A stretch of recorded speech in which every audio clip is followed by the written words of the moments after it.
ಮೋಹಿನಿ ದೇವಿ, ಈಗ ನಿಮ್ಮ ಬಳಿ ಕೇವಲ ಒಂದು ಪ್ರಶ್ನೆ ಬಾಕಿ ಇದೆ.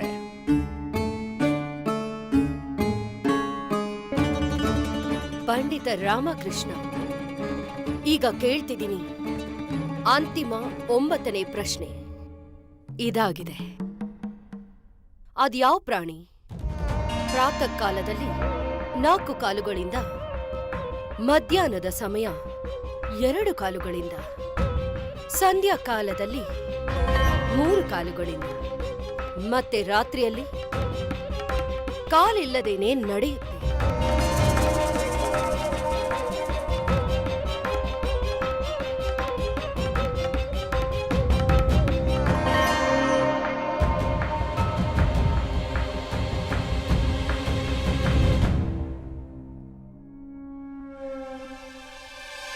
ಶ್ವಾನ. ಬೆಕ್ಕು ಬೆಕ್ಕು ಬೆಕ್ಕು ಬೆಕ್ಕು ಬೆಕ್ಕಲ್ಲ, ಕತ್ತೆ ಕತ್ತೆ. ಇಲ್ಲ ಇಲ್ಲ ಇಲ್ಲ ಇಲ್ಲ ಇಲ್ಲ, ಕುದುರೆ ಕುದುರೆ ಕುದುರೆ. ಚಿರತೆ. ಶಾಂತರಾಗಿ ಎಲ್ಲರೂ. ಸುಮ್ಮನೆ ಇರು, ಬಾಯ್ಮುಚ್ಚ.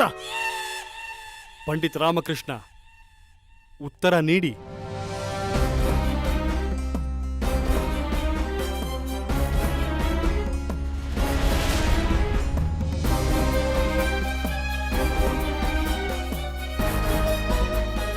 ಪಂಡಿತ ರಾಮಕೃಷ್ಣ, ಉತ್ತರ ಕೊಡಿ.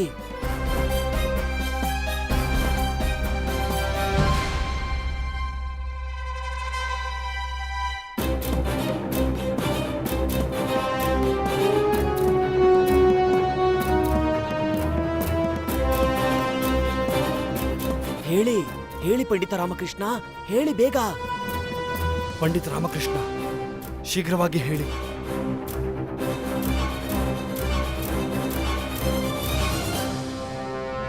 ಸಮಯ ಸಮಾಪ್ತಿ ಆಯಿತು ಮಹಾರಾಜರೇ, ಸಮಯ ಸಮಾಪ್ತಿ ಆಯಿತು.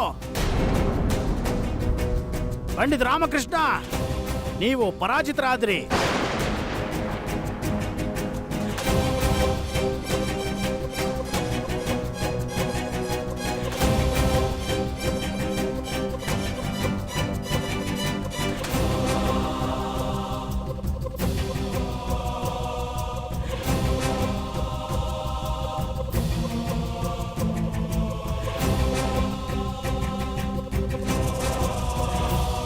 ಪಂಡಿತ ರಾಮಕೃಷ್ಣ, ಉತ್ತರ ಮನುಷ್ಯನ ಜೀವನ.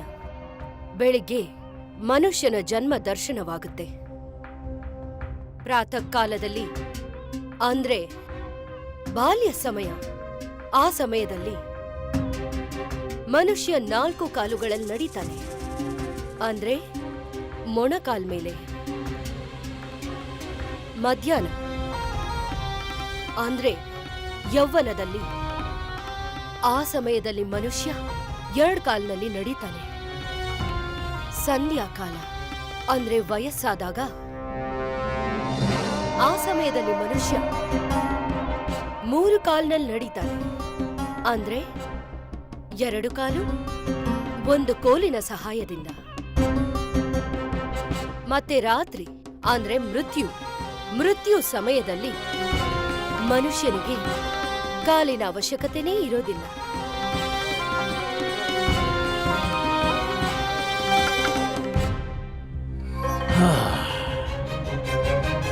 ನಾನು ಅತ್ಯಂತ ನೋವಿನಿಂದ ಘೋಷಣೆ ಮಾಡಬೇಕಾದಂತ ಪರಿಸ್ಥಿತಿ ಇದೆ. ಪಂಡಿತ್ ರಾಮಕೃಷ್ಣ ಪರಾಜಿತನಾಗಿದ್ದಾನೆ. ಅಯ್ಯೋ ದೇವ್ರೆ, ಇದು ಸೋಲೋಕೆ ಹೇಗೆ ಸಾಧ್ಯ? ಮತ್ತೆ ಗೆಲುವನ್ನು ಸಾಧಿಸಿರೋದು ಮೋಹಿನಿ ದೇವಿ. ಈಗ ತಾತ್ಪರ್ಯ ಏನಂತ ಹೇಳಿದ್ರೆ, ಪಂಡಿತ್ ರಾಮಕೃಷ್ಣ ಮೋಹಿನಿ ದೇವಿಯ ದಾಸನಾಗಿರ್ಬೇಕು ಮತ್ತು ಅದನ್ನ ಸ್ವೀಕರಿಸಬೇಕು.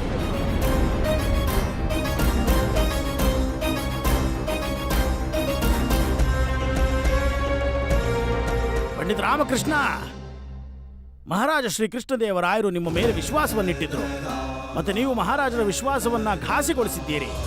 ನಿಮ್ಮ ಜವಾಬ್ದಾರಿಯನ್ನು ನೀವು ಪೂರ್ತಿಗೊಳಿಸಲಿಲ್ಲ. ಈಗ ಪಂಡಿತ್ ರಾಮಕೃಷ್ಣ ಕೂಡ ಮೋಹಿನಿ ದೇವಿಯ ದಾಸನಾಗಿದ್ದಾನೆ. ಈಗ ನೀವು ಸಹ ಮೋಹಿನಿ ದೇವಿಯ ಪಲ್ಲಕ್ಕಿ ಎತ್ತಬೇಕು.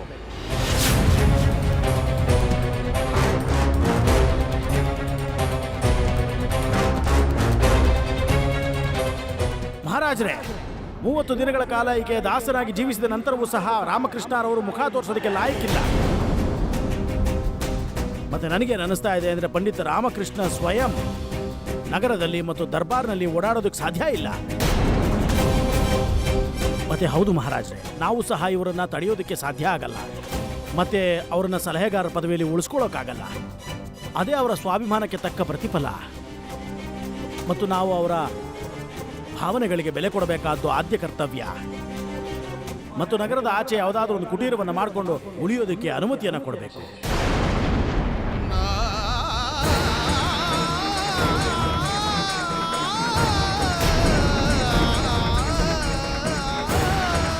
ಪಂಡಿತ ರಾಮಕೃಷ್ಣ,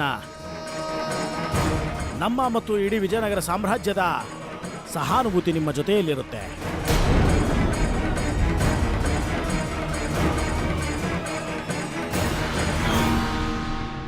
ನಾನು ಈ ಜಗತ್ತಿನಲ್ಲಿರೋ ಪ್ರಖ್ಯಾತ ಪಂಡಿತರನ್ನ ಸೋಲ್ಸಿದ್ದೀನಿ, ಆದ್ರೆ ಇಷ್ಟು ಉತ್ತರ ನೀಡಿದವರು ಯಾರೂ ಇಲ್ಲ. ಪಂಡಿತ್ ರಾಮಕೃಷ್ಣನನ್ನು ಸೋಲ್ಸಿರೋದ್ರಿಂದ ನನಗಿನ್ನೂ ಸಂತೋಷ ಆಗುತ್ತೆ. ಯಾವಾಗ ಇವರು ನನ್ನ ಪಲ್ಲಕ್ಕಿನ ಹೊತ್ತಾರೆ.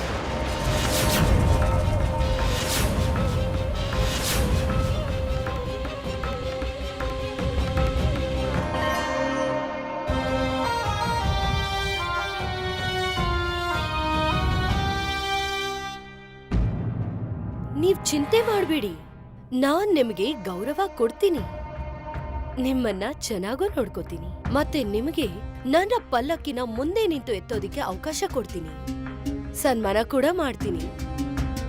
ಯಾಕಂದ್ರೆ ನನ್ನ ಕಾಲುಗಳು ನಿಮ್ಮ ಮುಖ ಹತ್ರ ಇರ್ಬೇಕು, ಮತ್ ನನಗೆ ಪರಮಾನಂದ ಪ್ರಾಪ್ತಿ ಆಗುತ್ತೆ.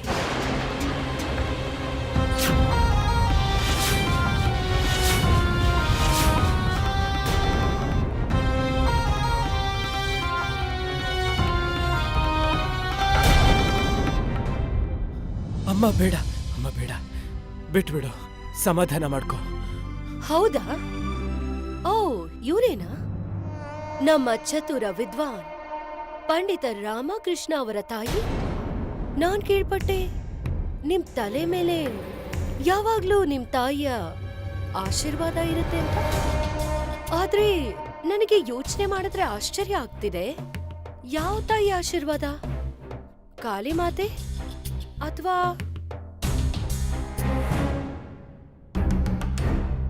ಈ ಮೂಕಿ ತಾಯಿದ?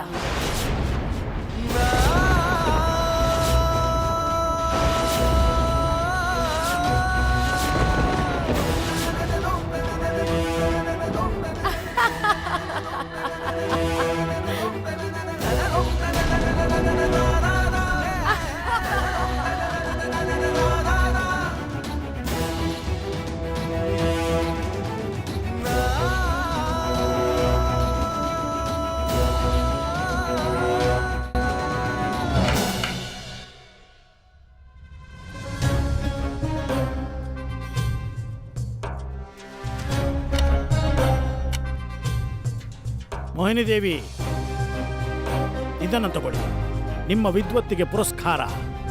ನಿಮಗೆ ಇದು ಸಲ್ಲಬೇಕಾದ್ದು.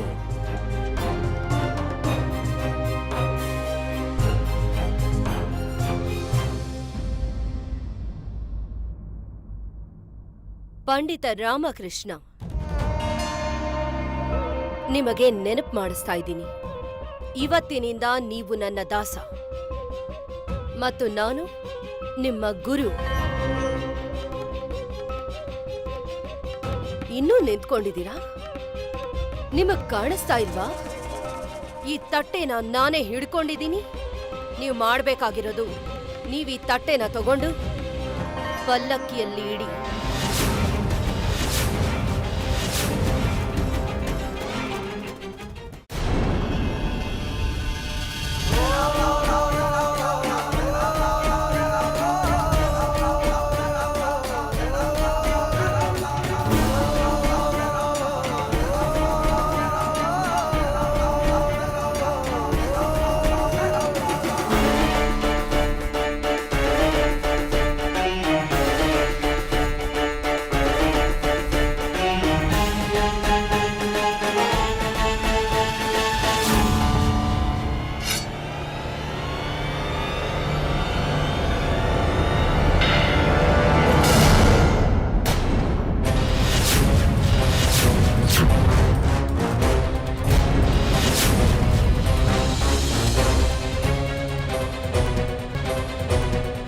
ಮೋಹಿನಿ ದೇವಿ, ನಿಮ್ಮ ಈ ಸ್ಪರ್ಧೆ ಕೇವಲ ಪಂಡಿತ ರಾಮಕೃಷ್ಣರೊಂದಿಗೆ ಮಾತ್ರವಲ್ಲ, ಇನ್ನು ಮುಂದೆ ವಿಜಯನಗರದ ರಾಜ ಕೃಷ್ಣದೇವರಾಯನೊಂದಿಗೆ ಕೂಡ. ಏನ್ ಹೇಳ್ಬೇಕಂತ ಇದ್ದೀರಾ ಮಹಾರಾಜ? ನಾನು ಹೇಳುತ್ತಿರುವುದು ಏನು ಎಂದರೆ ಈ ಶಾಸ್ತ್ರಯುದ್ಧ ಇನ್ನೂ ಸಂಪೂರ್ಣವಾಗಿಲ್ಲ ಮೋಹಿನಿ ದೇವಿ. ಮಹಾರಾಜ, ನೀವೇನು ಹೇಳ್ತಾ ಇದ್ದೀರಾ? ನಿಯಮದ ಅನುಸಾರ ಪಂಡಿತ ರಾಮಕೃಷ್ಣ ಪರಾಜಿತನಾಗಿದ್ದಾರೆ. ಇಲ್ಲ ಗುರುಗಳೇ, ಈ ಸ್ಪರ್ಧೆಯು ನ್ಯಾಯಯುತವಲ್ಲ. ಪ್ರಶ್ನೆ ಕೇಳುವ ಸಮಾನ ಅವಕಾಶ ಪಂಡಿತ ರಾಮಕೃಷ್ಣರಿಗೂ ಸಿಗಬೇಕು ಗುರುಗಳೇ. ಆದ್ರೆ ಮಹಾರಾಜರೇ, ಈ ಸ್ಪರ್ಧೆಯ ನಿಯಮಗಳು ಮೊದ್ಲೇ ಎಲ್ರಿಗೂ ತಿಳಿದಿತ್ತಲ್ಲ. ಅದರ ಪ್ರಕಾರ ಒಂದ್ ವೇಳೆ ಪಂಡಿತ ರಾಮಕೃಷ್ಣ ಉತ್ತರ ಕೊಡ್ಲಿಲ್ಲ ಅಂದ್ರೆ ಅವರು ಸೋಲ್ತಾರೆ ಅಂತ. ಮತ್ತೆ ನನಗೆ ಗೆಲುವು. ನಿಯಮಗಳು ಅವೇ ಇರುತ್ತವೆ. ನಾವು ನಿರ್ಧಾರ ಮಾಡಿದ್ದು, ಏಕೆಂದರೆ ನಾವು ಇಲ್ಲಿನ ರಾಜ ಮೋಹಿನಿ ದೇವಿ. ಮಹಾರಾಜರೇ, ನಿಮ್ ಬಗ್ಗೆ ತುಂಬಾನೇ ಕೇಳ್ಪಟ್ಟಿದ್ದೆ. ನೀವು ಮಹಾರಾಜರು, ನಿರಾಸಕ್ತರು. ಆದ್ರೆ ಇವತ್ತು ನಿಮ್ಮ ಪಂಡಿತರು ಒಂದು ಸ್ತ್ರೀ ವಿರುದ್ಧ ಸೋತಿರುವುದರಿಂದ ನೀವು ಪಕ್ಷಪಾತ ಮಾಡ್ತಿದ್ದೀರಾ?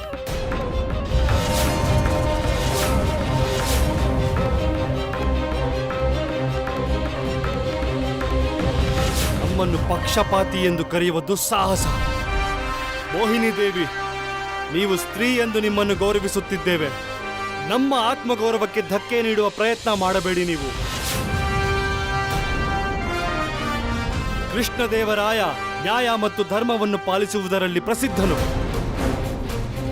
ವಿಜಯನಗರದ ದಕ್ಷಿಣದಲ್ಲಿ 5 ಶಕ್ತಿಶಾಲಿ ರಾಜ್ಯಗಳಿವೆ, ಹಾಗೂ ಉತ್ತರದಲ್ಲಿ ಸುಲ್ತಾನ ಬಾಬರ್.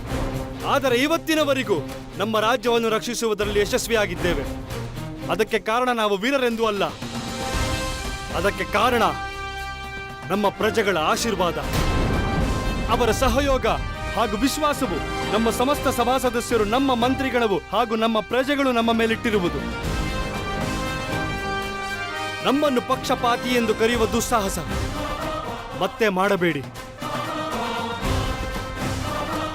ಎಲ್ಲಾ ಸ್ಪರ್ಧೆಗಳಲ್ಲೂ 2 ಪ್ರತಿಯೋಗಿಗಳಿಗೂ ಸಮಾನ ಅವಕಾಶ ನೀಡಲಾಗುತ್ತದೆ. ಇದು ಒಂದು ಸ್ಪರ್ಧೆಯೋ, ಹಾಗೂ 2 ಪ್ರತಿಯೋಗಿಗಳಿಗೂ ಸಮಾನ ಅವಕಾಶ ನೀಡಬೇಕಾಗುತ್ತದೆ. ಇದು ನಮ್ಮ ನಿರ್ಣಯವು. ಪಂಡಿತ ರಾಮಕೃಷ್ಣರಿಗೂ ಕೂಡ ಪ್ರಶ್ನೆ ಕೇಳುವ ಸಮಾನ ಅವಕಾಶ ಸಿಗಬೇಕು. ಇದರಲ್ಲಿ ಯಾರಿಗೂ ತೊಂದರೆ ಇಲ್ಲ ತಾನೆ?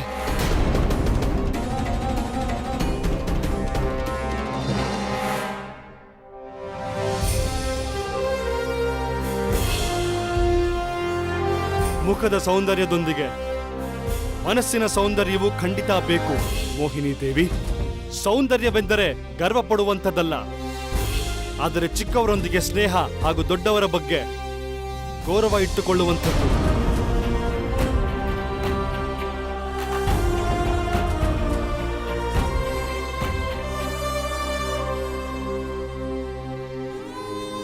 ನೀವು ನಮಗಿನ್ನ ವಯಸ್ಸಿನಲ್ಲಿ ದೊಡ್ಡವರು. ನಮ್ಮ ರಾಜ ದರ್ಬಾರಿನಲ್ಲಿ ನಿಮಗೆ ಅವಮಾನವಾಗಿದೆ. ನಾವು ಕ್ಷಮೆ ಯಾಚಿಸುತ್ತೇವೆ. ನಾವು ಪಂಡಿತ ರಾಮಕೃಷ್ಣರ ಸೋಲನ್ನು ಒಪ್ಪಿಕೊಳ್ಳುವುದಿಲ್ಲ. ಪಂಡಿತ ರಾಮಕೃಷ್ಣ ಮೋಹಿನಿ ದೇವಿಯನ್ನು ಪ್ರಶ್ನೆ ಕೇಳುತ್ತಾರೆ, ಹಾಗೂ ಮೋಹಿನಿ ದೇವಿ ಆ ಪ್ರಶ್ನೆಗಳಿಗೆ ಉತ್ತರ ನೀಡುತ್ತಾರೆ. ಅದರ ನಂತರ ಇತ್ಯರ್ಥವಾಗುವುದು ಯಾರು ವಿಜೇತರೆಂದು.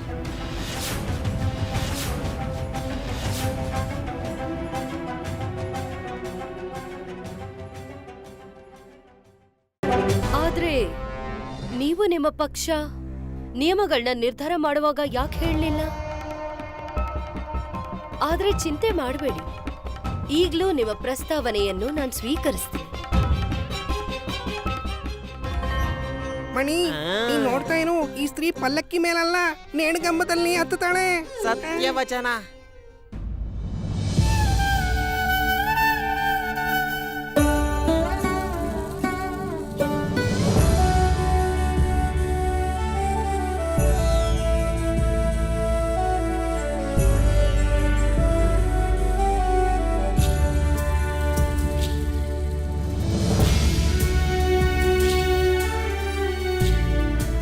ಮಹಾರಾಜರೇ,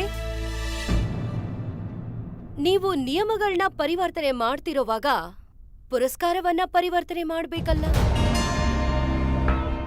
ಒಂದ್ ವೇಳೆ ಪಂಡಿತ ರಾಮಕೃಷ್ಣ ಮತ್ತೆ ನನ್ನ ಹತ್ರ ಸೋತೋದ್ರೆ ನನಗೇನ್ ಸಿಗುತ್ತೆ?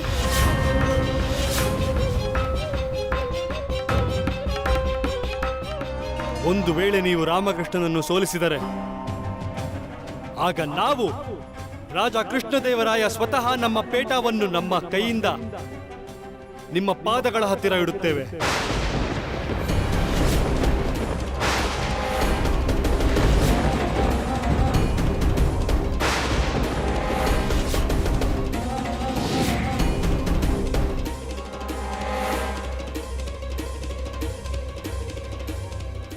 ಮಂತ್ರಿಗಳೇ, ಮಹಾರಾಜರೇ, ಆದ್ರೆ ಇದೆಲ್ಲ ನಮ್ಮ ನಿರ್ಣಯ ದೃಢವಾದದ್ದು ಮಂತ್ರಿಗಳೇ. ಮಹಾರಾಜ, ನಿಮ್ಮ ಗೌರವ ಈ ಪ್ರತಿಸ್ಪರ್ಧಿಯಾಗಿ ಗುರುಗಳೇ, ಇಂದಲ್ಲ.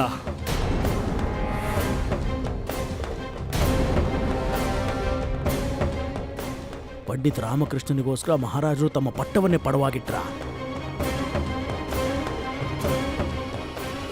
ನಾನ್ ಸ್ವೀಕರಿಸ್ತೀನಿ. ಇದ್ಯಾಕೋ ಹೊಸ ಸಮಸ್ಯೆ ಉದ್ಭವವಾಯ್ತಲ್ಲ. ಆದ್ರೆ ನಂದು ಒಂದು ವಿನಂತಿ ಇದೆ. ನನ್ನ ವಿನಂತಿ ಏನು ಅಂದ್ರೆ, ನಾನ್ ಬಯಸ್ತಿರೋದು ಈ ಸ್ಪರ್ಧೆ ಇಡೀ ವಿಜಯನಗರ ಸಮಕ್ಷದಲ್ಲಿ ನಡಿಬೇಕು. ನಾವು ಘೋಷಣೆ ಮಾಡುತ್ತೇವೆ, ನಾಳೆ ಪ್ರಾತಃ ಕಾಲದಲ್ಲಿ ಸಂಪೂರ್ಣ ವಿಜಯನಗರದ ನಾಗರಿಕರ ಮುಂದೆ ಈ ಪ್ರತಿಸ್ಪರ್ಧೆ ನಡೆಯುತ್ತದೆ. ಅಲ್ಲಿ ಪಂಡಿತ ರಾಮಕೃಷ್ಣ ಮೋಹಿನಿ ದೇವಿಯನ್ನು ಪ್ರಶ್ನೆ ಕೇಳುತ್ತಾರೆ, ಹಾಗೂ ನೀವು ಮೋಹಿನಿ ದೇವಿ ಆ ಪ್ರಶ್ನೆಗಳಿಗೆ ಉತ್ತರ ನೀಡಿ ನಿಮ್ಮ ಬುದ್ಧಿವಂತಿಕೆ ನಿರೂಪಿಸಿಕೊಳ್ಳಿ.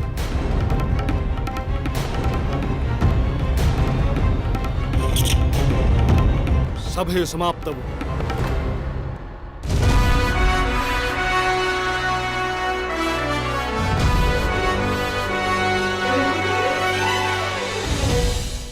ನಾಳೆ ನಡೆಯೋದು ವಿಜಯನಗರದ ಇತಿಹಾಸದಲ್ಲಿ ಒಂದು ಮಹತ್ವ ದಿನವಾಗಿರುತ್ತೆ.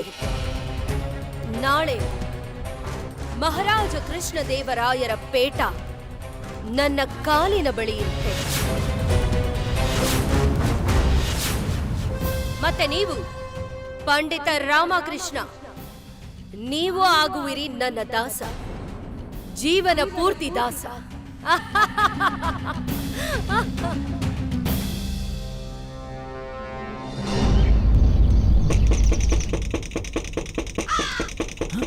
ದ್ವಾರ ತೆಗೀರಿ ಗುರುಗಳೇ, ಬೇಗ ತೆಗೀರಿ. ನಾನೆಲ್ಲೂ ಹೋಗೋದಿಲ್ಲಪ್ಪ, ನಾನು ಹೋಗಲ್ಲ. ಗುರುಗಳೇ, ಎದ್ದೇಳಿ, ಕೇಳಿ, ಮುಖ್ಯ ದ್ವಾರದಲ್ಲಿ ಯಾರು ಬಂದಿದಾರಂತ. ಮುಖ್ಯ ದ್ವಾರದ ಬಳಿ ನಾನು ಹೋಗಿ ನೋಡ್ತೀನಿ. ಬೇಡ ಬೇಡ ಬೇಡ ಬೇಡ, ತೆಗಿಬೇಡ, ಬಾಗಿಲು ತೆಗಿಬೇಡ ನೀನು. ನನಗೇನು ಅನ್ನಿಸ್ತಾ ಇದೆ ಅಂದ್ರೆ, ಮಹಾರಾಜರು ಸೈನಿಕರನ್ನ ಕಳಿಸಿ ನನ್ನನ್ನು ಗಲ್ಲಿಗೇರಿಸ್ತಾರೆ ಅಂತ ಅನ್ನಿಸ್ತಾ ಇದೆ. ನನಗೆ ನೆನಗೆ ಹೋಗಕ್ಕೆ ಇಷ್ಟ ಇಲ್ಲ. ನೀನ್ ಬಾಗಿಲು ತೆಗಿಬೇಡ, ಯಾವಾಗ್ಲೂ ತೆಗಿಬೇಡ ನೀನು. ಏ ದನಿಮನಿ, ಹಿರಿಯೋ ದನಿಮನಿ, ಬಾಗಿಲು ತೆಗಿಬೇಡ ದನಿಮನಿ. ಈಗ ನಿಮಗೆ ಅರ್ಥ ಆಯ್ತಾ? ಒಂದು ಸತ್ತಿರೋ ಸರ್ಪದ ತರ ನೀವೊಂದು ಕೋಣೆಯಲ್ಲಿ ಅವಿತು ಕುತ್ಕೊಂಡಿದ್ದೀರಾ ಅಂತ. ನಮ್ಮ ಗುರುಗಳು ಯಾಕೆ ಭಯ ಪಡ್ತಾ ಇದ್ದಾರೆ ಅಂದ್ರೆ, ಮಹಾರಾಜರಿಗೆ ಎಲ್ಲಾ ವಿಷಯನೂ ಗೊತ್ತಾಗಿದೆ ಅಂತ ಅನ್ಕೊಂಡ್ಬಿಟ್ಟಿದ್ದಾರೆ. ಈ ಷಡ್ಯಂತ್ರದಲ್ಲಿ ನಮ್ಮ ಗುರುಗಳು ಕೂಡ ಶಾಮೀಲಾಗಿದ್ದಾರೆ. ಮತ್ತೆ ಮಹಾರಾಜರು ಇವರ ಅಂತಿಮ ಯಾತ್ರೆಯ ತಯಾರಿ ಮಾಡ್ತಿದ್ದಾರೆ. ರಾಮ ರಾಮ. ಮುಚ್ಚ ಬೈಲ್ ಬೈಲ್. ಹೇಳಿ ಗುರುಜಿ.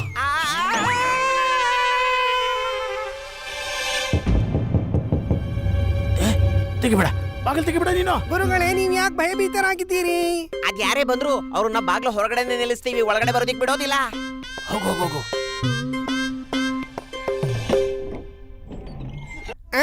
ನೀವಿಲ್ಲಿ, ಅಲ್ಲೇ ನಿಲ್ಲಿ. ಏನ್ ಬೇಕು ನಿಮ್ಗೆ? ನಿಂತ್ಕೊಳ್ಳಿ ನಿಂತ್ಕೊಳ್ಳಿ ನಿಂತ್ಕೊಳ್ಳಿ ಅಂತ ಹೇಳ್ತಾ ಇದೀವಲ್ಲ, ಒಳಗಡೆ ಹೋಗೋದಿಕ್ಕೆ ನಿಮ್ಗೆ ಅನುಮತಿ ಇಲ್ಲ. ಎಲ್ಲಿದ್ದೀರಾ ಆಚಾರ್ಯ ತಟಾಚಾರ್ಯರೇ? ಎಲ್ಲಿದ್ದೀರಾ ನೀವು? ಎಲ್ಲಿದಾರ ಅವರು? ನಮ್ಮ ಗುರುಗಳು ಸ್ವಯಂ ಹೇಳಿದ್ದಾರೆ, ಅವ್ರು ಒಳಗಡೆ ಇಲ್ಲ ಅಂತ. ನಮ್ ಗುರುಗಳು ಬಚ್ಚಿಟ್ಕೊಂಡಿದ್ದಾರೆ. ನಿಮ್ ಮಾತಿನ ಅರ್ಥ ಏನು? ಅವ್ರು ಬಚ್ಚಿಟ್ಕೊಂಡಿದಾರ? ಅಯ್ಯೋ ದೇವ್ರೇ, ಈ ಮೂರ್ಖರನ್ನ ನನ್ನ ಶಿಷ್ಯರನ್ನ ಯಾಕಪ್ಪ ಮಾಡಿದೆ? ನಾವು ಹೇಳುವ ತಾತ್ಪರ್ಯ ಏನು ಅಂದ್ರೆ, ನಮ್ಮ ಗುರುಗಳು ಧ್ಯಾನದಲ್ಲಿದ್ದಾರೆ, ಮತ್ತೆ ಅವ್ರು ಬರೋದಕ್ಕೆ ಸ್ವಲ್ಪ ಸಮಯ ಹಿಡಿಯುತ್ತೆ. ನಿಮ್ಮ ಬಚ್ಚಿಟ್ಕೊಂಡಿರುವ ಆಚಾರ್ಯರಿಗೆ ತಿಳಿಸಿ ನಾನ್ ಹೋಗ್ತಿದ್ದೀನಿ ಅಂತ. ನಾನ್ ವಾಪಸ್ ಬರೋದೇ ಇಲ್ಲ. ಇನ್ ಮುಂದೆ ನಾನ್ ಭೇಟಿ ಕೂಡ ಆಗಲ್ಲ.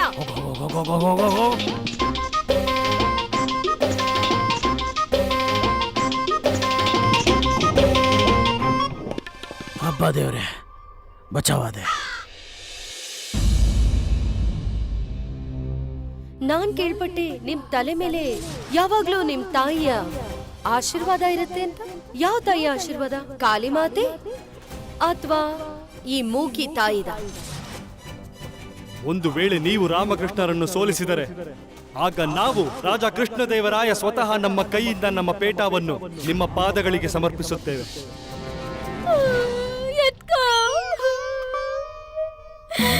ನಾನ್ ದೇವ್ರಿಗೆ ಹೇಳ್ತಾ ಇದೀನಿ, ನನ್ನ ಎತ್ಕೊಂಡ್ಬಿಡು ಅಂತ. ಈಗೇನಾಯ್ತು?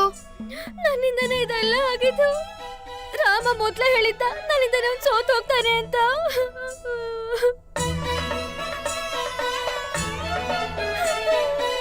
ಶಾರದಾ, ನಾನು ಅದನ್ನೆಲ್ಲ ಸಿಟ್ಟಲ್ಲಿ ಹೇಳಿದ್ದು. ಇದನ್ನೆಲ್ಲ ನನ್ ಸಮಾಧಾನಕ್ಕೆ ಹೇಳ್ತಾ ಇದೀಯ ಅಷ್ಟೇ. ನಾನು ನಿನಗೆ ತೊಂದರೆನೆ ಕೊಟ್ಟಿರ್ಲಿಲ್ಲ ಅಂದಿದ್ರೆ ಇಷ್ಟೆಲ್ಲ ಆಗ್ತಾನೆ ಇರ್ಲಿಲ್ಲ. ಎಲ್ಲ ನಂದೇ ತಪ್ಪು. ನಿನ್ ಅಧ್ಯಯನದ ಮಧ್ಯೆ ನನ್ ತಲೆ ಹಾಕ್ಬಾರ್ದಾಗಿತ್ತು.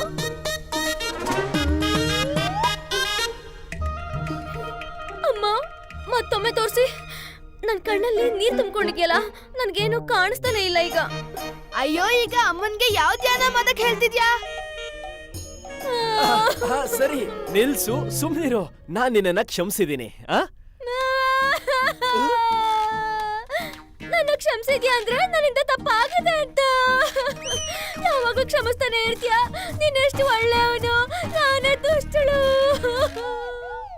ಅಮ್ಮ, ನೀವು ಅಷ್ಟೇ ನನ್ ತಪ್ಪಿಂದ ಮೋಹಿನಿ ಬಾಯಿಂದ ಎಷ್ಟೆಲ್ಲ ಕೇಳಿಸ್ಕೊಂಡ್ರಿ. ನನ್ನ ಕ್ಷಮಿಸ್ಬಿಡಿ ಅಮ್ಮ. ಇವಳಿಗೆ ನಿನ್ನ ಚಿಂತೆ ಆಗಿದೆ, ಅದಕ್ಕೆ ಈ ತರ ಮಾಡ್ತಿದ್ದಾಳೆ.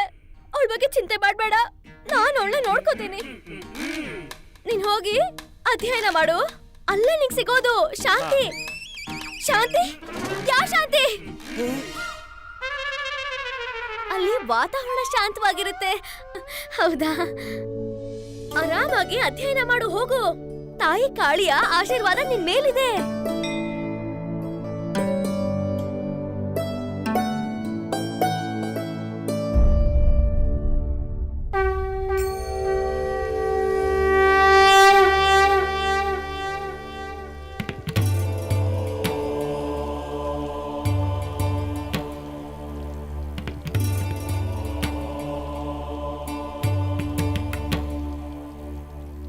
ನಿಮ್ಮ ವಿಶಾಲವಾದ ಹೃದಯವನ್ನ ತೋರಿಸ್ಬಿಟ್ರಿ ಮಹಾಪ್ರಭು. ನಿಮ್ಮ ಪ್ರತಿಷ್ಠೆ, ನಿಮ್ಮ ಗೌರವನೆಲ್ಲ ಪ್ರತಿಯೊಂದನ್ನು ಅಪಾಯದಲ್ಲಿಟ್ಟಿದ್ದೀರಾ. ಅದು ನನಗೋಸ್ಕರ.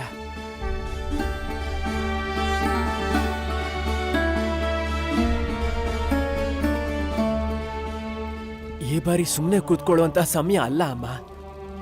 ನೀನ್ ನನ್ ಜೊತೆ ಇದ್ರೆ ಕೆಲ್ಸ ಸರಳವಾಗುತ್ತೆ. ಪಂಡಿತ ರಾಮಕೃಷ್ಣ,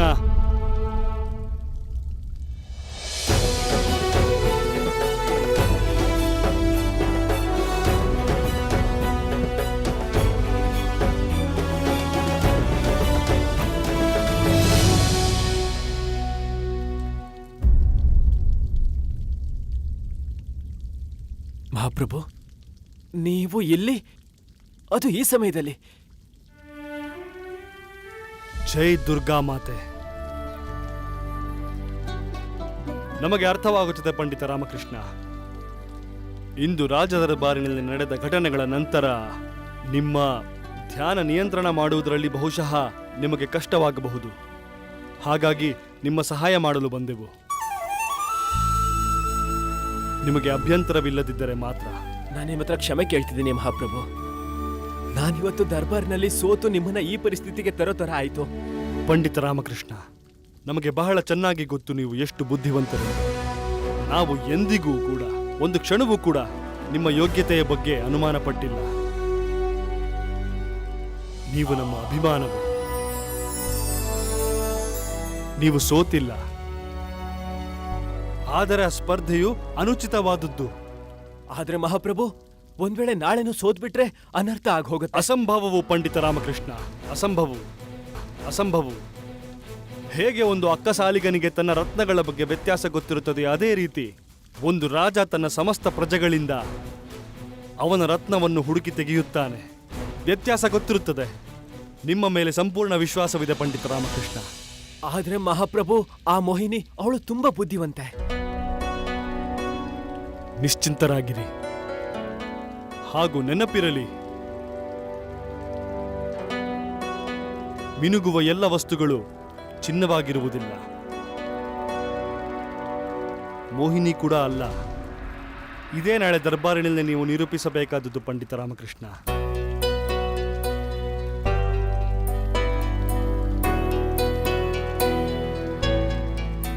ಪಂಡಿತ ರಾಮಕೃಷ್ಣ, ನಾವು ನಿಮ್ಮ ಸಹಾಯಕ್ಕೆ ಎಂದು ತಯಾರಿದ್ದೇವೆ. ಆದರೆ ಒಂದು ವೇಳೆ ನಮ್ಮ ಉಪಸ್ಥಿತಿ ನಿಮ್ಮ ಧ್ಯಾನವನ್ನು ವಿಚಲಿತಗೊಳಿಸುವುದಾದರೆ ನಾವು ಇಲ್ಲಿಂದ ಹೊರಡುತ್ತೇವೆ. ಇಲ್ಲ ಮಹಾಪ್ರಭು, ಆ ಥರ ಏನಿಲ್ಲ. ನಿಮ್ಮ ಉಪಸ್ಥಿತಿಯಲ್ಲಿ ನನ್ನ ಆತ್ಮವಿಶ್ವಾಸ ಇನ್ನೂ ಜಾಸ್ತಿ ಆಗುತ್ತೆ. ನೀವು ಕೂತ್ಕೊಳ್ಳಿ. ನಿಮ್ಮನ್ನ ನಾನು ಎಲ್ಲಿ ಕೂರಿಸ್ಲಿ?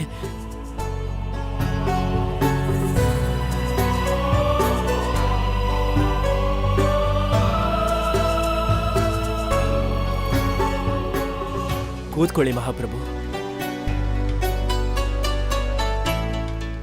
ಪಂಡಿತ ರಾಮಕೃಷ್ಣ, ನಾವು ಪ್ರಸನ್ನರಾದ.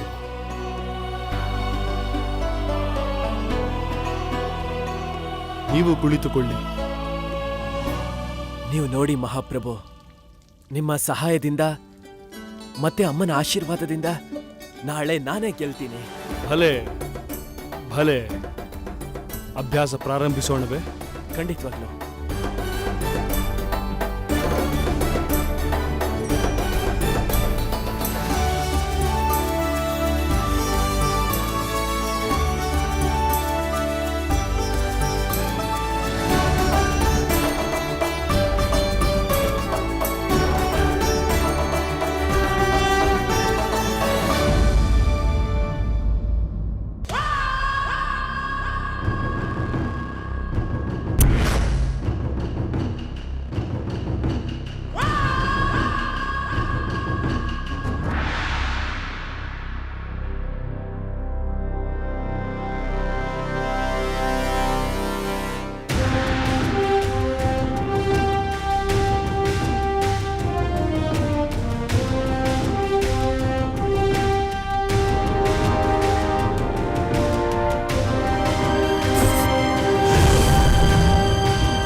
ವಿಜಯೀ ಭವ.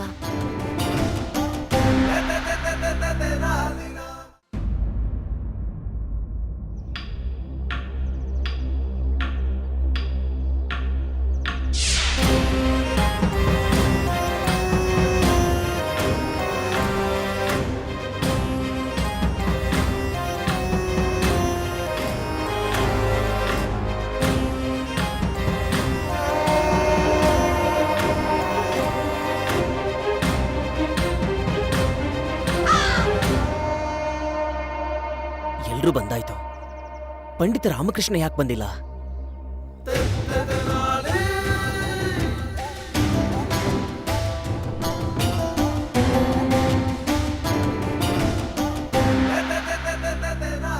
ಪ್ರಣಾಮಗಳು ಮಂತ್ರಿವರ್ಯರೇ. ಪ್ರಣಾಮಗಳು ಗುರುದೇವ. ಪ್ರಣಾಮಗಳು ಮೋಹಿನಿ ದೇವಿ. ನೀವೆಲ್ಲರೂ ನಿಮ್ಮ ಸ್ಥಾನದಲ್ಲಿ ಕೂತ್ಕೊಳ್ಳಿ.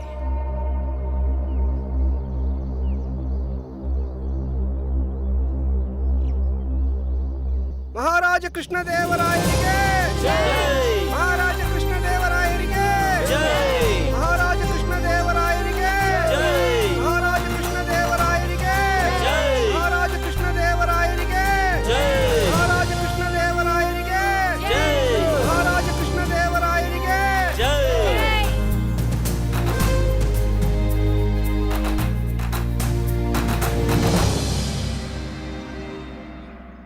ಶಾಸ್ತ್ರಯುದ್ಧವು ಶುರುವಾಗಲಿ. ಮಹಾರಾಜರೇ, ಯಾವ ರೀತಿ ಮೋಹಿನಿ ದೇವಿಯ ಪ್ರಶ್ನೆಗಳನ್ನು ಉತ್ತರಿಸೋದಕ್ಕೆ ಪಂಡಿತ ರಾಮಕೃಷ್ಣನಿಗೆ ಸಮಯ ಕೊಟ್ಟಿದ್ವೋ ಅದೇ ರೀತಿ ಸರಿಯಾಗಿ ಪಂಡಿತ ರಾಮಕೃಷ್ಣನ ಪ್ರಶ್ನೆಗಳಿಗೆ ಉತ್ತರಿಸೋದಕ್ಕೆ ಮೋಹಿನಿ ದೇವಿಗೂ ಅಷ್ಟೇ ಸಮಯವನ್ನು ನಿರ್ಧರಿಸಲಾಗಿದೆ. ಪಂಡಿತ ರಾಮಕೃಷ್ಣ, ಪ್ರಶ್ನೋತ್ತರ ಆರಂಭವಾಗಲಿ.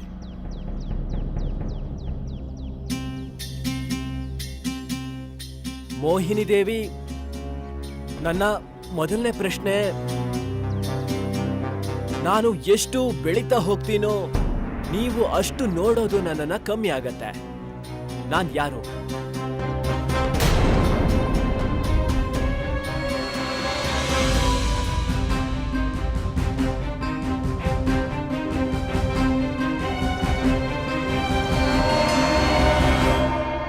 ಉತ್ತರ ಅಂಧಕಾರ.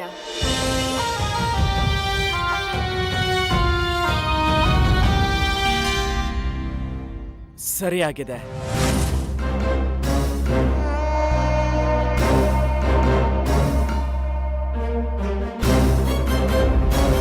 ಈಗ ನನ್ನ ಎರಡನೇ ಪ್ರಶ್ನೆ, ಅದೇನದು ಅದರ ಹೆಸರು ಹೇಳ್ದ ಹಾಗೆ ಅದು ನಿಶ್ಶಬ್ದವಾಗ್ಬಿಡತ್ತೆ.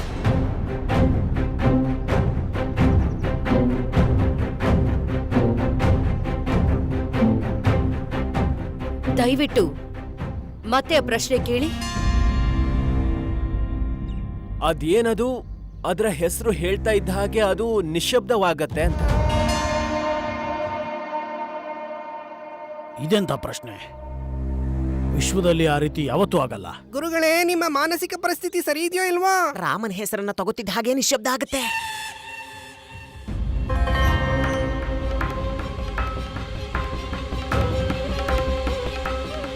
ಇದರ ಉತ್ತರ ನನಗೆ ಗೊತ್ತಿಲ್ಲ.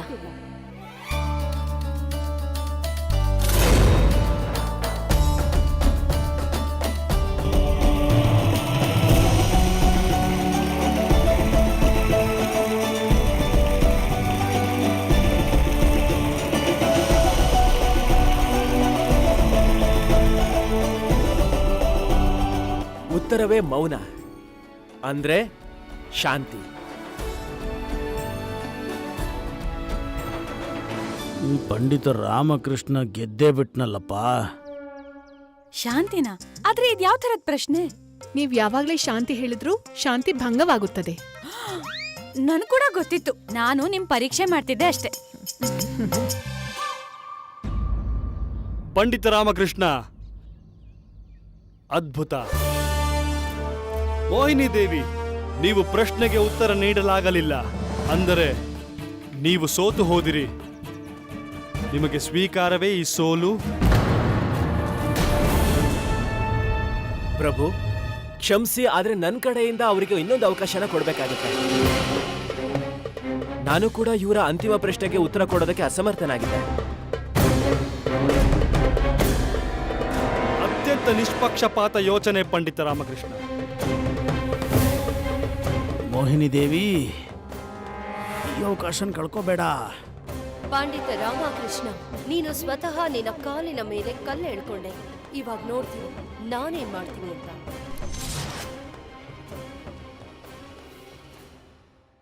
ಈಗ ಮೋಹಿನಿ ದೇವಿ, ನಿಮ್ಮ ಬಳಿ 7 ಪ್ರಶ್ನೆಗಳು ಉಳಿದಿವೆ. ಇದರಲ್ಲಿ ಒಂದು ಪ್ರಶ್ನೆಗಾದರೂ ನೀವು ಉತ್ತರ ನೀಡುವುದರಲ್ಲಿ ಅಸಮರ್ಥರಾದರೆ ನೀವು ಸೋತಿರಿ ಎಂದು ಘೋಷಣೆ ಮಾಡಬೇಕಾಗುತ್ತದೆ. ಮೋಹಿನಿ ದೇವಿ, ನನ್ನ 3ನೇ ಪ್ರಶ್ನೆ, ನನಗೆ ಊಟ ಕೊಟ್ಟಷ್ಟು ನಾನು ಜೀವಂತನಾಗ್ತೀನಿ, ನನಗೆ ನೀರನ್ನ ಕೊಟ್ರೆ ನಾನು ಮೃತ್ಯು ಹೊಂದ್ತೀನಿ. ಹೇಳಿ, ನಾನು ಯಾರು?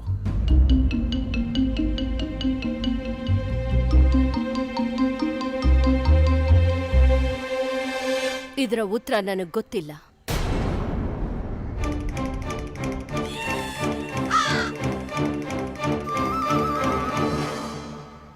ಉತ್ತರ ಅಗ್ನಿ. ಅಗ್ನಿಗೆ ನಾವು ಎಣ್ಣೆ, ತುಪ್ಪ, ಕಟ್ಟಿಗೆ ಏನ್ ಹಾಕಿದ್ರೂ ಕೂಡ ಅದು ಉರಿತಾ ಹೋಗುತ್ತೆ. ಆದ್ರೆ ಅದ್ರ ಮೇಲೆ ನೀರನ್ನ ಹಾಕಿದ್ರೆ ಅದು ಮೃತ್ಯು ಆಗತ್ತೆ.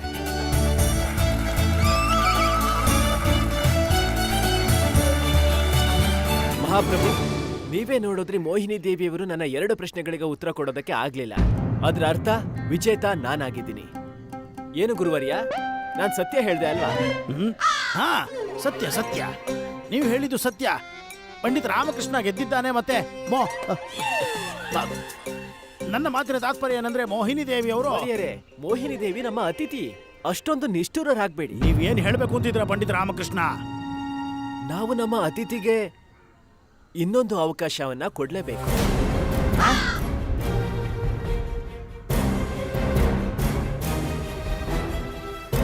ಹಾ, ಅಗತ್ಯವಾಗಿ ಅತಿಥಿ ದೇವೋ ಭವ, ಅತಿಥಿ ದೇವೋ ಭವ ಮಹಾರಾಜರೇ. ಸರಿಯಾಗಿ ಹೇಳುತ್ತಿದ್ದೀರಿ ಪಂಡಿತ ರಾಮಕೃಷ್ಣ. ಮೋಹಿನಿ ದೇವಿಯವರಿಗೆ ಇನ್ನೊಂದು ಅವಕಾಶ ನೀಡುವುದಾಗಲಿ.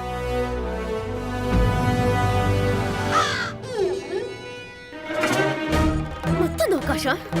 ಮನೆಗೆ ಬರಕ್ಕೆ ಅವ್ರಿಗೆ ಕೈ ಕಾಲ್ ಮುರ್ತು ಅವನ ಕೈಗೆ ಕೊಡ್ತೀನಿ. ಮೋಹಿನಿ ದೇವಿ, ಈಗ ನಾನು ನಿಮ್ಗೆ ಕೇಳುವಂತಹ ಪ್ರಶ್ನೆಗಳ ಉತ್ತರ ನಿಮ್ಮ ಅಕ್ಕಪಕ್ಕದಲ್ಲೇ ಇದೆ.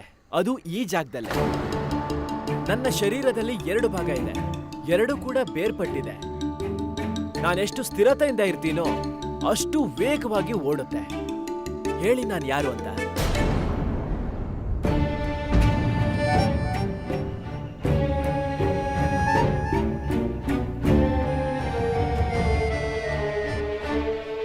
ನನಗೆ ಇದರ ಉತ್ತರ ಕೂಡ ಗೊತ್ತಿಲ್ಲ. ಯಾಕಂದ್ರೆ ಪ್ರಶ್ನೆನ ವಿಚಿತ್ರವಾಗಿ ಕೇಳ್ತಾ ಇದ್ದೀರ.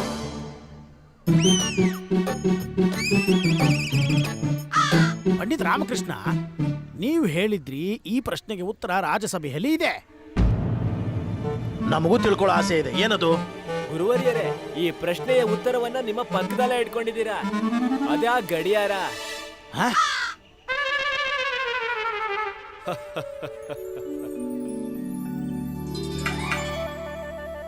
ಅಯ್ಯೋ ದೇವ್ರೆ, ಉತ್ತರ ನನ್ನ ಕಣ್ಮುಂದೆನೇ ಇದೆ, ಮತ್ ನನಗೂ ಗೊತ್ತಾಗ್ಲಿಲ್ಲ. ಹಾಗಾದರೆ ಪಂಡಿತ ರಾಮಕೃಷ್ಣ ಈ ಸ್ಪರ್ಧೆಯ ವಿಜೇತರು. ಏಕೆಂದರೆ ಪಂಡಿತ ರಾಮಕೃಷ್ಣ 9ರಲ್ಲಿ 8 ಪ್ರಶ್ನೆಗಳಿಗೆ ಉತ್ತರ ನೀಡಿದ್ದಾರೆ. ಹಾಗೂ ಮೋಹಿನಿ ದೇವಿ ಪಂಡಿತ ರಾಮಕೃಷ್ಣರ 4 ಪ್ರಶ್ನೆಗಳಿಗೆ ಕೇವಲ 1ಕ್ಕೆ ಮಾತ್ರ ಉತ್ತರ ನೀಡಿದ್ದಾರೆ. ಹಾಗಾಗಿ ಪಂಡಿತ ರಾಮಕೃಷ್ಣ ಪೂರ್ಣ ರೂಪದಲ್ಲಿ ಸ್ಪಷ್ಟ ವಿಜೇತರು.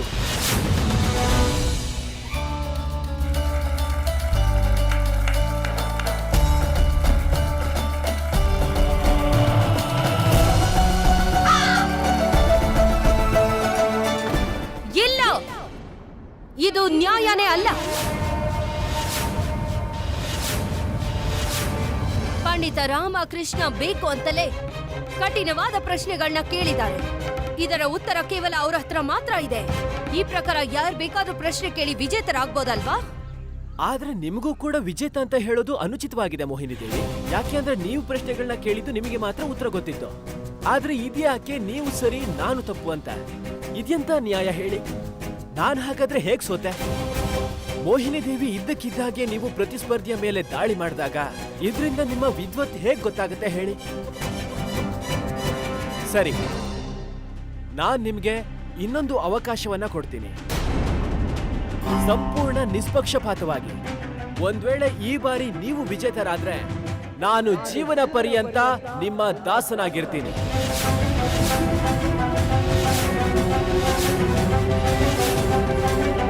ನಿಮ್ಗೆ ನಿಮ್ಮ ಬುದ್ಧಿಶಕ್ತಿಯನ್ನ ತೋರಿಸ್ಬೇಕು ತಾನೆ? ಈಗ ಒಂದು ನಿಷ್ಪಕ್ಷಪಾತವಾಗಿ ಸ್ಪರ್ಧೆ ಆಗುತ್ತೆ. ಇಲ್ಲಿ ಉಪಸ್ಥಿತರಿರುವ ಪ್ರತಿಯೊಬ್ರು ಒಂದೊಂದು ಪ್ರಶ್ನೆನ ಕೇಳ್ತಾರೆ. ನಮ್ಮಿಬ್ರಲ್ಲಿ ಈ ಪ್ರಶ್ನೆಗಳಿಗೆ ಉತ್ತರ ಯಾರು ಮೊದಲು ಕೊಡ್ತಾರೋ ಅವರು ವಿಜೇತರಾಗ್ತಾರೆ. ಈ ಸ್ಪರ್ಧೆ ಸ್ಪಷ್ಟಗೊಳಿಸುತ್ತೆ ಯಾರಿಗೆ ಎಷ್ಟು ಜ್ಞಾನ ಇದೆ ಅಂತ. ಯಾರು ಕೂಡ ನಮ್ಮಿಬ್ರ ಮುಖ ನೋಡ್ಕೊಂಡು ಏಕಪಕ್ಷಪಾತವಾಗಿ ನಮ್ಮಿಬ್ರಲ್ಲಿ ಸರಳ ಪ್ರಶ್ನೆಯನ್ನ ಕೇಳೋದಿಲ್ಲ. ಇದೇ ಒಳ್ಳೆ ಅವಕಾಶ ನಮ್ಮ ಬುದ್ಧಿಮಟ್ಟವನ್ನ ತೋರಿಸ್ಕೊಳ್ಳೋದಕ್ಕೆ. ಇದಕ್ಕೆ ಮಹಾಪ್ರಭುಗಳ ಅನುಮತಿ ಇದೆಯಾ? ಖಂಡಿತ. ಮಂತ್ರಿಗಳೇ.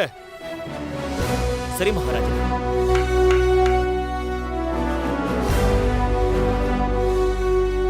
ಈ ಗಂಟೆ ಇಬ್ಬರಿಗೂ ನೀಡಿ.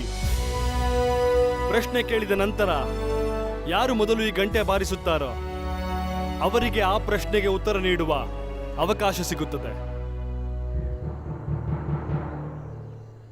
ಹೇಳಿ ಮೋಹಿನಿ ದೇವಿ, ನಿಮಗೆ ಈ ಸ್ಪರ್ಧೆ ಸಮ್ಮತವಿದೆಯೋ ಅಥವಾ ಸೋತೆ ಅಂತ ಒಪ್ಕೋತೀರೋ? ಖಂಡಿತ ಇಲ್ಲ. ಈ ಸಲ ಖಂಡಿತ ನಾನ್ ನಿಮ್ಮನ್ನ ಸೋಲಿಸ್ತೀನಿ. ಆದ್ರೆ ನನ್ನದೊಂದು ಷರತ್ತಿದೆ. ಆದ್ರೆ ಈ ಸ್ಪರ್ಧೆಯಲ್ಲಿ ಮಹಾರಾಜರ ಗೌರವ ಮತ್ತೆ ಪ್ರತಿಷ್ಠೆಗೂ ಇದಕ್ಕೂ ಏನು ಸಂಬಂಧ ಇಲ್ಲ. ಇದು ಕೇವಲ ನಮ್ಮಿಬ್ಬರ ಮಧ್ಯೆ ಆಗುತ್ತೆ. ಇದು ಒಳ್ಳೆ ಅವಕಾಶ ನಿಮಗೆ ನಿಮ್ಮ ಪ್ರತಿಷ್ಠೆಯನ್ನ ಪುನಃಸ್ಥಾಪಿಸ್ಕೊಳ್ಳೋದಕ್ಕೆ.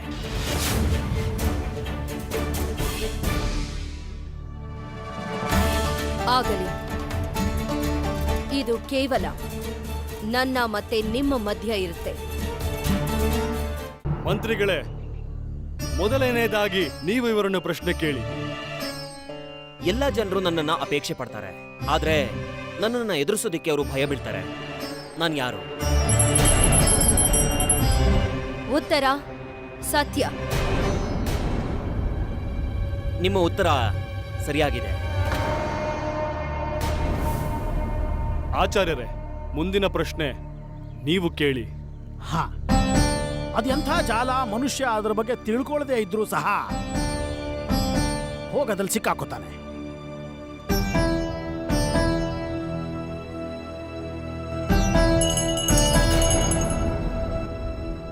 ವ್ಯಾಮೋಹದ ಬಲೆ. ಸರಿ ಉತ್ತರ.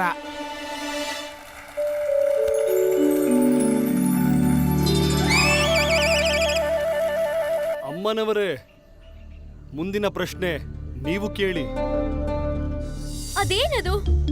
ಅದನ್ನ ಮುಟ್ಟದೇನೆ ಒಡೆದು ಹಾಕಬಹುದಾದಂತದ್ದು.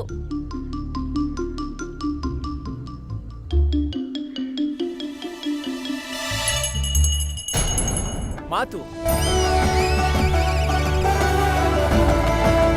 ಸಾಧು ಸಾಧು ಪಂಡಿತ ರಾಮಕೃಷ್ಣ. ಪಂಡಿತ ರಾಮಕೃಷ್ಣ 2 ಉತ್ತರಗಳನ್ನು ಕೊಟ್ಟಿದ್ದಾನೆ ಮತ್ತು ಮೋಹಿನಿ ದೇವಿ ಕೇವಲ 1. ಶಾರದಾ ದೇವಿ, ನೀವು ಪ್ರಶ್ನೆ ಕೇಳಿ. ಅದೇನದು? ಇಡೀ ದಿನ ನಿಮ್ ಜೊತೆನೇ ಇರುತ್ತೆ, ಆದ್ರೆ ನಿಮ್ ಜೊತೆ ಬಿಡದೇ ಇರೋಂಥದ್ದು.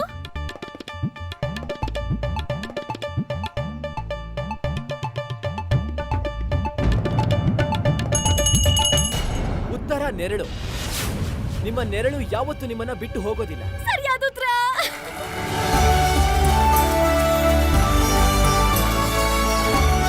ಈಗ ನಮ್ಮ ಮಹಾರಾಣಿಯರಿಗೂ ಅವಕಾಶ ಸಿಗಬೇಕು ಪ್ರಶ್ನೆ ಕೇಳುವುದಕ್ಕೆ. ಅದು ಯಾವ ಶಬ್ದ, ಯಾವುದರ ಉಚ್ಚಾರಣೆ ಸದಾ ತಪ್ಪಾಗಿಯೇ ಇರುತ್ತದೆ. ತಪ್ಪು. ನಿಮ್ಮ ತಾತ್ಪರ್ಯ ಪ್ರಶ್ನೆಯೇ ತಪ್ಪು ಅಂತಲೇ ಅಥವಾ ಮಹಾರಾಣಿಯರು ತಪ್ಪು ಹೇಳಿದ್ರೆ? ಇಲ್ಲ ಇಲ್ಲ ಇಲ್ಲ ಇಲ್ಲ ಗುರುವರ್ಯ, ಪ್ರಶ್ನೆಲೇ ಉತ್ತರ ಇತ್ತು. ಈ ಪ್ರಶ್ನೆಯ ಉತ್ತರವೇ ತಪ್ಪು. ನನಗೆ ಸರಿಯಾದ ಉತ್ತರ ಬೇಕೋ? ಪಂಡಿತ ರಾಮಕೃಷ್ಣ ಸರಿ ಹೇಳುತ್ತಿದ್ದಾರೆ. ಈ ಪ್ರಶ್ನೆಗೆ ಉತ್ತರ ತಪ್ಪು. ಏಕೆಂದರೆ ತಪ್ಪು ಎಂಬುದು ಏಕೈಕ ಶಬ್ದ, ಅದರ ಉಚ್ಚಾರಣೆಯು ತಪ್ಪು ಎಂದೇ. ಹೌದು ಮಹಾರಾಜರೇ. ಪಂಡಿತ ರಾಮಕೃಷ್ಣ, ಸರಿಯಾದ ಉತ್ತರ.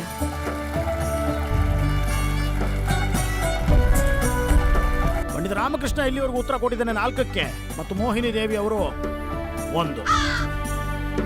ಮಹಾರಾಜ, ಈಗ ನೀವು ಪ್ರಶ್ನೆ ಕೇಳಿರಿ. ಇಲ್ಲ, ನಾವು ಪ್ರಶ್ನೆ ಕೇಳಲಾಗುವುದಿಲ್ಲ. ಏಕೆಂದರೆ ನಾವು ನಿನ್ನೆ ರಾತ್ರಿ ಪಂಡಿತ ರಾಮಕೃಷ್ಣರೊಂದಿಗೆ ಇದ್ದೆವು. ಸ್ಪರ್ಧೆಯ ಅಭ್ಯಾಸಕ್ಕಾಗಿ ಅವರ ಸಹಾಯ ಮಾಡುತ್ತಿದ್ದೆವು. ಹಾಗಾಗಿ ನಾವು ಪ್ರಶ್ನೆ ಕೇಳುವುದು ಅನುಚಿತವಾಗುತ್ತದೆ. ಈಗ ಈ ಸ್ಪರ್ಧೆಯ ಅಂಕ 4 ಹಾಗೂ 1 ಆಗಿದೆ ಹಾಗೂ ಪಂಡಿತ ರಾಮಕೃಷ್ಣ ಗೆಲ್ಲುತ್ತಿದ್ದಾರೆ. ಹಾಗಾಗಿ ಈ ಸ್ಪರ್ಧೆಯನ್ನು ಮುಂದುವರೆಸುವ ಅವಶ್ಯಕತೆ ಇಲ್ಲ. ಪಂಡಿತ ರಾಮಕೃಷ್ಣ ಸ್ಪಷ್ಟ ರೂಪದಲ್ಲಿ ವಿಜೇತರು.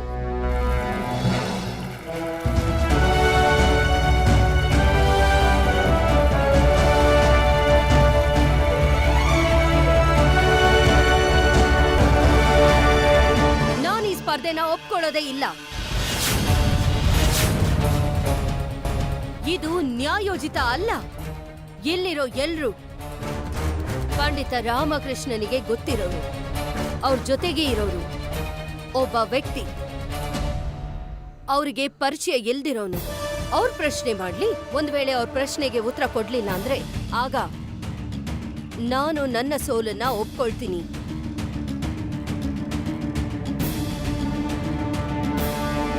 ಸರಿ, ನಾನ್ ನಿಮಗೆ ಮತ್ತೊಂದು ಅವಕಾಶವನ್ನ ಕೊಡ್ತೀನಿ. ಇನ್ನೊಂದು ಪ್ರಶ್ನೆಯನ್ನ ಕೇಳ್ಬೋದು.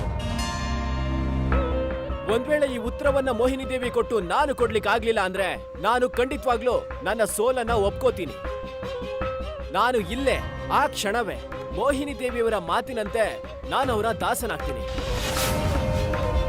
ಯಾರು ಈ ಪ್ರಶ್ನೆಯನ್ನ ಕೇಳ್ತಾರೆ ಅಂದ್ರೆ ಅವರು ವಿಜಯನಗರದ ದರ್ಬಾರಿನ ಸದಸ್ಯರು ಆಗಿರಲ್ಲ, ಮತ್ತೆ ನಮ್ಮ ಪರಿವಾರವೂ ಕೂಡ.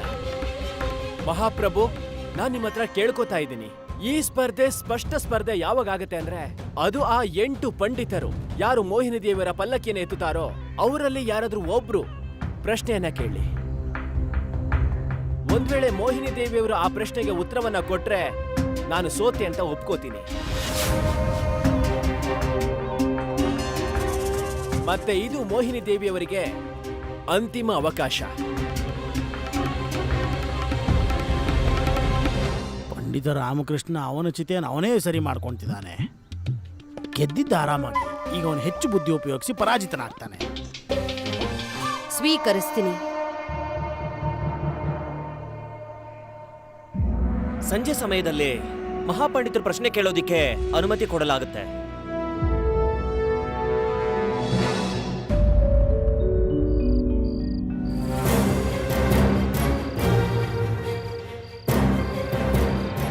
ಇದೀಗ ನೀವು ಹೇಳಿ, ಮನುಷ್ಯನಲ್ಲಿ ಕಂಡುಬರುವಂತಹ ಆ 3 ವಸ್ತುಗಳು ಯಾವುವು ಅಂತ. ಜೀವಜಂತುಗಳಲ್ಲೂ ಇಲ್ಲದೆ ಇರುವಂಥದ್ದು.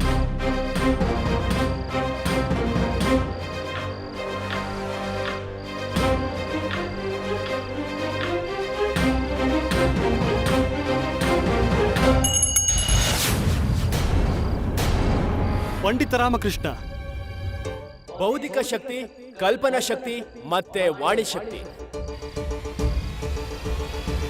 ಪಂಡಿತ ರಾಮಕೃಷ್ಣರೇ, ನಿಮ್ಮ ಉತ್ತರ ಸರಿಯಾಗಿದೆ.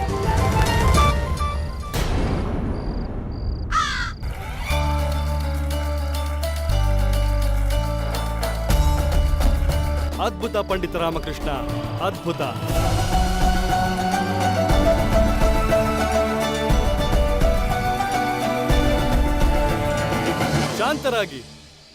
ಶಾಂತರಾಗಿರಿ. ಮೋಹಿನಿ ದೇವಿ, ನೀವು ಸೋತಿದ್ದೀರಿ. ನೀವು ಪಂಡಿತ ರಾಮಕೃಷ್ಣರನ್ನು ನಿಮ್ಮ ದಾಸರಾಗಬೇಕು ಎಂದಿರಿ. ಆದರೆ ಈಗ ಪಂಡಿತ ರಾಮಕೃಷ್ಣ ನಿಮಗೆ ಸರಿಯಾದ ದಂಡನೆ ನೀಡುತ್ತಾರೆ.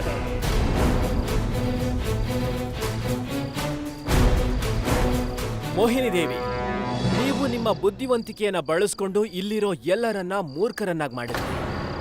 ನೀವು ಸಮಸ್ತ ರಾಜ್ಯದ ಪಂಡಿತರಲ್ಲಿ ಈ ಪ್ರಶ್ನೆಯನ್ನ ಕೇಳಿದ್ರಿ, ಅದು ನಿಮಗೆ ಮಾತ್ರ ಗೊತ್ತಿತ್ತು. ಕಪಟದಿಂದ ನೀವು ಅವ್ರನ್ನ ದಾಸರನ್ನಾಗಿ ಮಾಡ್ಕೊಂಡ್ರಿ. ಈಗ ಅದೇ ಪಂಡಿತರು ಪ್ರಶ್ನೆ ಕೇಳಿದಕ್ಕೆ ನಿಮಗೆ ಉತ್ತರವನ್ನ ಕೊಡೋದಕ್ಕಾಗ್ಲಿಲ್ವೋ, ಅದಕ್ಕೆ ನಿಮ್ಗೆ ಯಾವ ಅಧಿಕಾರವೂ ಇಲ್ಲ ಇವರನ್ನ ದಾಸರನ್ನಾಗಿಟ್ಕೊಳ್ಳೋದಕ್ಕೆ.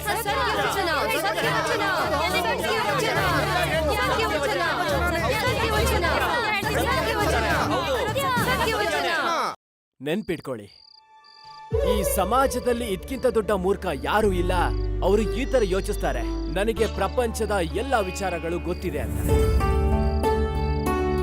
ಒಂದು ಸಾಧಾರಣ ಅಜ್ಞಾನಿ ಗಿಳಿಯೂ ಕೂಡ ಆಕಾಶದೆತ್ತರಕ್ಕೆ ಹಾರಬಲ್ಲ. ಆದ್ರೆ ಸಂಪೂರ್ಣ ತಿಳ್ಕೊಂಡ ಮನುಷ್ಯ ಯಾಕೆ ನಾನೆಲ್ಲ ತಿಳ್ಕೊಂಡಿದ್ದೀನಿ ಅಂತ ಅನ್ಕೊಂಡಿರ್ತಾನೆ.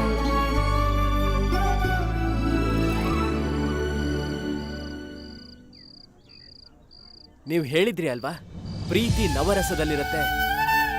ಆದ್ರೆ ನಾನ್ ನಿಮಗೆ ಇವತ್ತು ಹೇಳ್ತಾ ಇದ್ದೀನಿ, ನಿಮ್ಮ ಉತ್ತರ ಸಂಪೂರ್ಣ ತಪ್ಪಾಗಿದೆ. ನಾನು ಹೇಳ್ತೀನಿ ಪ್ರೀತಿ ಅಂದ್ರೆ ಏನು.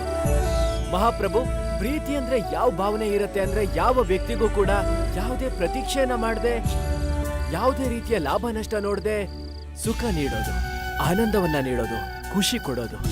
ನಾವಿದಕ್ಕೆ ಪ್ರೀತಿ ಅಂತ ಹೇಳ್ತೀವಿ. ಪತಿ, ಪತ್ನಿ, ಅಪ್ಪ, ಅಮ್ಮ, ಅಣ್ಣ, ತಂಗಿ ಎಲ್ಲರೂ ಕೂಡ. ಇದ್ರಲ್ಲಿ ಪ್ರತಿಯೊಬ್ಬರಿಗೂ ಸ್ವಾರ್ಥ ಇರುತ್ತೆ. ಒಬ್ಬ ತಾಯಿ ತನ್ನ ಪುತ್ರನನ್ನ ಪ್ರೀತಿ ಮಾಡುವಾಗ ಅವಳಲ್ಲೂ ಕೂಡ ಸ್ವಾರ್ಥ ಅಡಗಿರತ್ತೆ. ಅವಳಿಗೆ ಏನಿಲ್ಲ ಅಂದ್ರೂ ಈ ಸ್ವಾರ್ಥ ಅಂತೂ ಇದ್ದೇ ಇರುತ್ತೆ. ನನ್ನ ಮಗ ವೃದ್ಧಾವಸ್ಥೆಯಲ್ಲಿ ನನ್ನನ್ನ ನೋಡ್ಕೋತಾನೆ ಅಥವಾ ಬೇರೆ ಇನ್ನೇನು. ಸರಿಯಾದ ಪ್ರೀತಿ, ಆದರ್ಶ ಪ್ರೀತಿ ಅವನಲ್ಲಿ ಮಾತ್ರ ಇರುತ್ತೆ. ಆ ಈಶ್ವರನಲ್ಲಿ, ಅಮ್ಮ ಕಾಳಿಯಲ್ಲಿ. ಅವರನ್ನ ನಾವು ಕೇವಲ ಕಷ್ಟದಲ್ಲಿ ಮಾತ್ರ ಸ್ಮರಿಸ್ತೀವಿ. ಅವರಿಗೆ ಪೂಜೆ ಮಾಡೋದು ಕೂಡ ನಮ್ಮ ಸ್ವಾರ್ಥಕ್ಕಾಗಿ. ಆದ್ರೆ ಅವರು ಯಾವುದೇ ರೀತಿಯ ಸ್ವಾರ್ಥ, ಯಾವುದೇ ರೀತಿಯ ಆಕಾಂಕ್ಷೆ ಇಲ್ಲದೆ ನಮಗೆ ಎಲ್ಲದನ್ನೂ ಕೂಡ ಕೊಡ್ತಾರೆ. ಅದುವೇ ನಿಜವಾದ ಪ್ರೀತಿ ಮಹಾಪ್ರಭು. ನನಗದು ನನ್ನ ತಾಯಿ ಕಾಳಿಯಿಂದ ಪ್ರಾಪ್ತವಾಗಿದೆ. ಗುರುವರ್ಯ, ನಾನಿವತ್ತು ಮಹಾರಾಜರಿಗೆ ಮತ್ತೆ ವಿಜಯನಗರ ತಲೆ ತೆಗ್ಸೋಕ್ ಮಾಡ್ಲಿಲ್ಲ ಅಲ್ವಾ?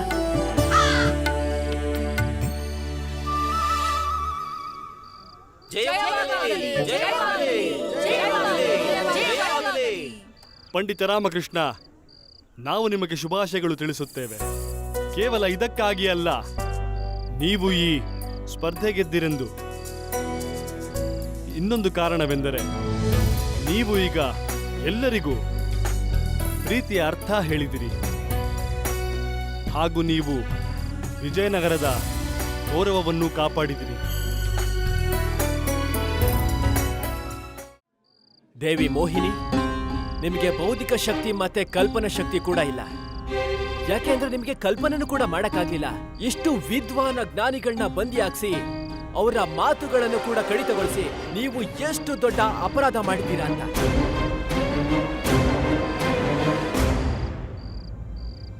ನಿಮಗೆ ನಿಮ್ಮ ಸೌಂದರ್ಯದ ಬಗ್ಗೆ ಬಹಳ ಅಹಂಕಾರ ಇದೆ ಅಲ್ವಾ? ನಾನಿವತ್ತು ದಂಡ ಸ್ವರೂಪವಾಗಿ ನಾನು ನಾರಿಯ ಬಹಳ ಮುಖ್ಯವಾದ ವಸ್ತುವೊಂದನ್ನ ತೆಗೆದುಕೊಳ್ತೀನಿ.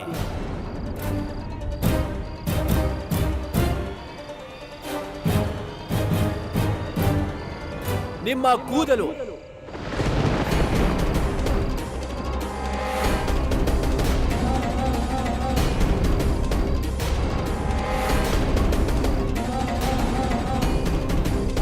ನನ್ನನ್ನು ಕ್ಷಮಿಸಿ. ಈ ಪ್ರಕಾರ ನನಗ್ ಶಿಕ್ಷೆ ಕೊಟ್ಟು ಜಿಗುಪ್ಸೆ ಹುಟ್ಟಿಸ್ಬೇಡಿ.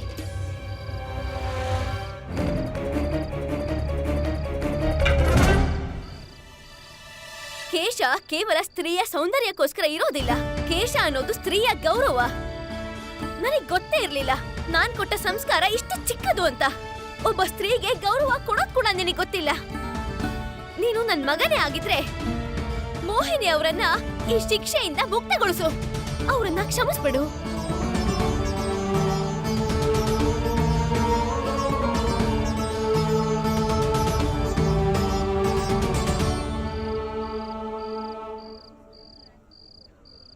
ನೋಡಿದ್ರ ಮೋಹಿನಿ ದೇವಿ, ಇದು ಅಮ್ಮ, ಒಬ್ಳು ಸ್ತ್ರೀ. ನೀವು ಅವಮಾನವನ್ನ ಮಾಡಿದ್ರಿ. ಆದ್ರಿವತ್ತು ನಿಮ್ಮ ಪ್ರತಿಷ್ಠೆಗೋಸ್ಕರ ಇವರ ಮಗನನ್ನ ನೀವು ಜರದ್ರಿ. ನನ್ನನ್ನು ಕ್ಷಮಿಸಿ ಅಮ್ಮ, ನನ್ನಿಂದ ತಪ್ಪಾಗೋಯ್ತು.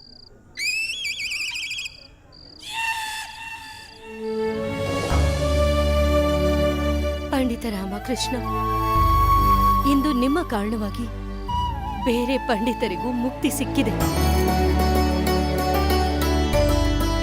ಮೋಹಿನಿ ದೇವಿ, ನಿಮಗೆ ಕ್ಷಮೆ ಯಾವಾಗ ಸಿಗುತ್ತೆ ಅಂದ್ರೆ, ಈ ಪಂಡಿತರನ್ನ ಎಷ್ಟು ದಿನ ದಾಸರನ್ನಾಗಿಟ್ಕೊಂಡಿದ್ರು ಅಷ್ಟು ದಿನ ಸೇವೆ ಮಾಡೋದ್ರಿಂದ ಸಿಗತ್ತೆ. ಅಷ್ಟು ದಿನವೂ ಕೂಡ ನೀವು ಅವರ ಸೇವೆ ಮಾಡಿ. ನಾನ್ ಸ್ವೀಕರಿಸ್ತೀನಿ. ಮತ್ತೆ ನೀವು ಕೂಡ ನನ್ನ ಕ್ಷಮಿಸಿ.